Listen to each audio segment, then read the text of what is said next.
Love ಮಾಡಿದ್ರೆ ಹೀಗಾಗತ್ತಾ? ಇಷ್ಟೊಂದು ಮೋಸ ಆಗುತ್ತೆ ಅಂತ ನಂಗೆ ಗೊತ್ತಿರಲಿಲ್ಲ.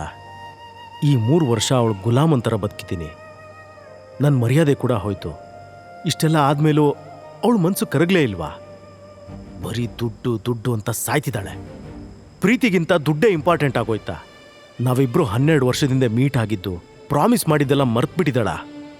ನಮ್ರತಾ, ಯಾಕಿಷ್ಟು ಚೇಂಜ್ ಆಗಿದೆಯಾ? Why are you doing this to me? Trishul ಕಂಬಿ ಎಣಿಸ್ತಾ ಇರೋ ಟೈಮ್ನಲ್ಲೇ ನಮ್ರತಾ ಪಾರ್ಟಿಯಿಂದ ಎರ್ರಾ ಬಿರ್ರಿ ಗಾಡಿ ಹೊಡ್ಕೊಂಡು ಮನೆಗೆ ಹೋಗಿ ಬಾಗ್ಲನ್ನ ಮುರಿದು ಹಾಕೋ ರೇಂಜ್ಗೆ ಬಡಿತಾ ಇದ್ಲು.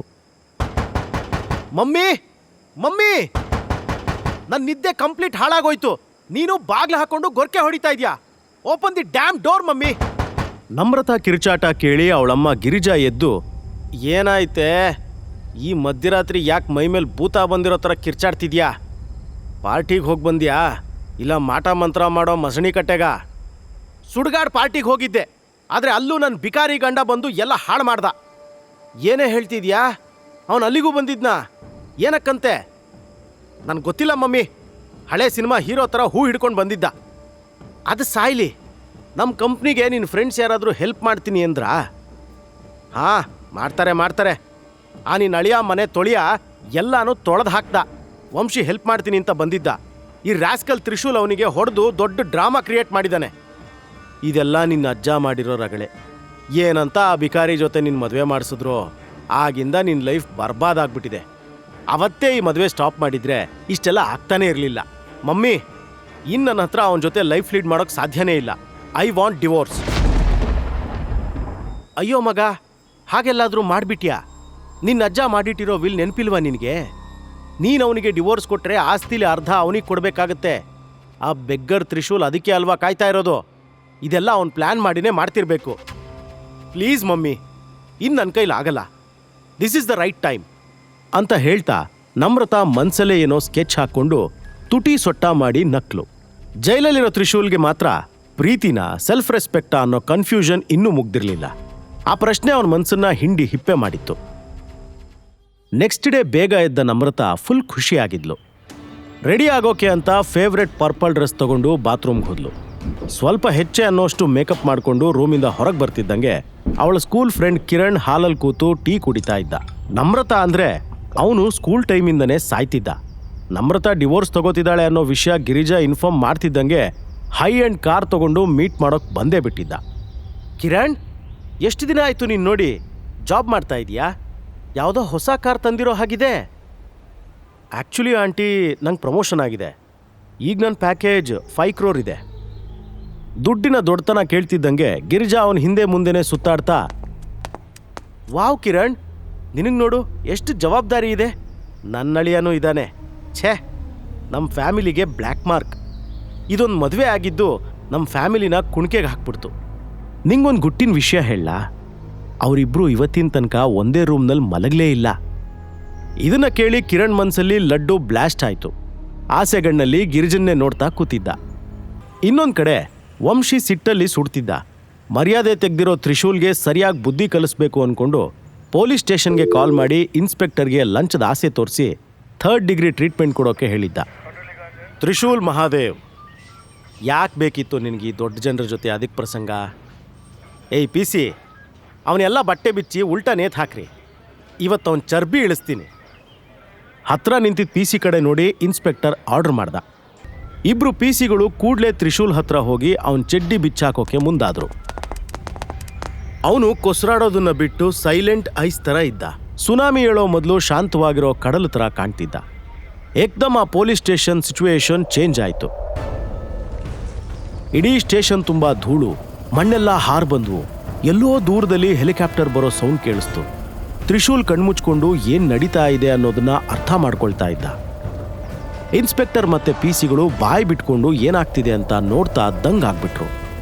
ಕ್ಯಾಪ್ಟನ್ ವಿಕ್ರಮ್ ಕಾರಿಂದ ಇಳಿದು ಸ್ಟ್ರೈಟ್ ಆಗಿ ಸ್ಟೇಷನ್ ಒಳಗೆ ಹೋಗಿ ಅಲ್ಲಿನ ಸಿಚುವೇಶನ್ ನೋಡಿ, what the hell are you doing? ಯಾವನ್ಲೇ ಅವನು? ಅವ್ರನ್ನ ಕಟ್ಟಾಕಿರೋದು, ಕೆಳಗಿಳಿಸ್ರು ಅವ್ರನ್ನ. ಹೇಳ್ದೆ ಕೇಳದೆ ಸ್ಟೇಷನ್ ಒಳಗೆ ಬಂದು ಧಮ್ಕಿ ಹಾಕ್ತಿರೋ ಆಸಾಮಿನ ನೋಡಿ ಇನ್ಸ್ಪೆಕ್ಟರ್ ಎದೆ ತಿಕ್ತಾ, ನೀನು ಯಾವನು ಅನ್ನೋದನ್ನ ಮೊದಲು ಹೇಳಲೇ. ಸ್ಟೇಷನ್ ಏನು ನಿಮ್ಮಪ್ಪನ ಮನೆ ಅನ್ಕೊಂಡ್ಯಾ ಏಕಾಏಕಿ ನುಗ್ಗೋಕೆ? ಇನ್ಸ್ಪೆಕ್ಟರ್ ಸೊಕ್ಕಿನ ಮಾತು ಕೇಳಿ ಕ್ಯಾಪ್ಟನ್ ವಿಕ್ರಮ್ಗೆ ಸಿಟ್ಟು ಬಂತು. ಕೆನ್ನೆಗೆ 4 ಬಾರಿಸಿ, ತ್ರಿಶೂಲ್ ಮಹಾದೇವ್ ಯಾರಂತ ಗೊತ್ತಾ ನಿಂಗೆ?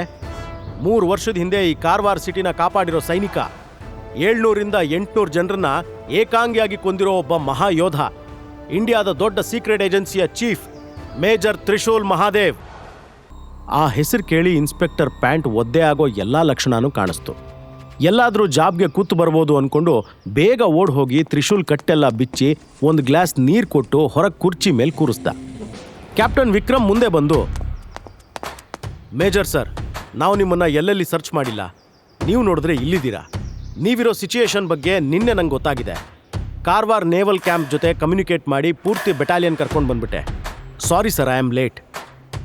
No captain, your on time. ಮೊದಲು ಇಲ್ಲಿಂದ ಹೊರಗೆ ಹೋಗೋಣ. ಪ್ಲೀಸ್ ನನ್ನ ಶರ್ಮಾ ಮ್ಯಾನ್ಷನ್ಗೆ ಡ್ರಾಪ್ ಮಾಡಿ ಅಂತ ಹೇಳ್ದ. ನಂತರ ತ್ರಿಶೂಲ್ ಕಾರ್ ಹತ್ತಿ ಕೂರ್ತಿದ್ದಂಗೆ ಕಾರ್ ಹೊರಟ್ಬಿಡ್ತು. ಪಕ್ಕದಲ್ಲಿ ಕೂತಿರೋ ಕ್ಯಾಪ್ಟನ್ ವಿಕ್ರಮ್, ಮೇಜರ್, ನೀವ್ಯಾಕೆ ಫುಲ್ ನೈಟ್ ಸ್ಟೇಷನಲ್ಲಿದ್ರಿ? ನಮಗೊಂದು ಕಾಲ್ ಮಾಡೋದಲ್ವಾ? ನನಗೆ ಸೆಲ್ಫ್ ರೆಸ್ಪೆಕ್ಟ್ ಬಗ್ಗೆ ಒಂದು ಲೆಸನ್ ಕಲಿಬೇಕಿತ್ತು ಕ್ಯಾಪ್ಟನ್. ಸೆಲ್ನಲ್ಲಿ ಒಂದು ನೈಟ್ ಕಳೀದೇ ಇದ್ದರೆ ನಾನು ನನ್ನ ಬಗ್ಗೆ ಥಿಂಕ್ ಮಾಡೋಷ್ಟು ಬುದ್ಧಿ ಕಲಿತಿರ್ಲಿಲ್ಲ. ಅವನಿಗೆ ನಮ್ರತಾ ಮೇಲೆ ಈಗ ಯಾವ ಫೀಲಿಂಗ್ ಕೂಡ ಇರಲಿಲ್ಲ.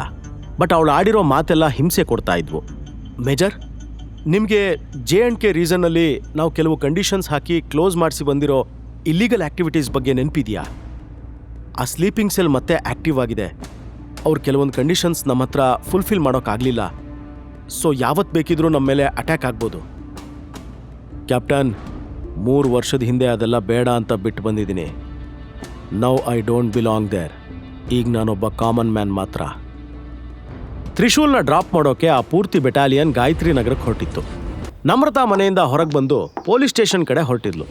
ಅವಳ ಮನೆ ಮುಂದೆ ಸಾಲು ಸಾಲು SUV ಕಾರ್ಗಳು ಬಂದು ನಿಂತು. ಮುಂದಿರೋ ಕಾರಿಂದ ತ್ರಿಶೂಲ್ ಇಳಿದ.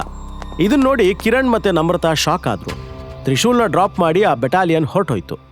ನಮ್ರತಾನ ನೋಡ್ತಾ ತ್ರಿಶೂಲ್ ಹತ್ರ ಹೋಗಿ, ನಿಮ್ಮಿ, ಸೀರಿಯಸ್ಲಿ ನಿಂಗೆ 12 ಇಯರ್ಸ್ ಬ್ಯಾಕ್ ಏನಾಗಿದೆ ಅನ್ನೋದು ನೆನಪಿಲ್ವಾ?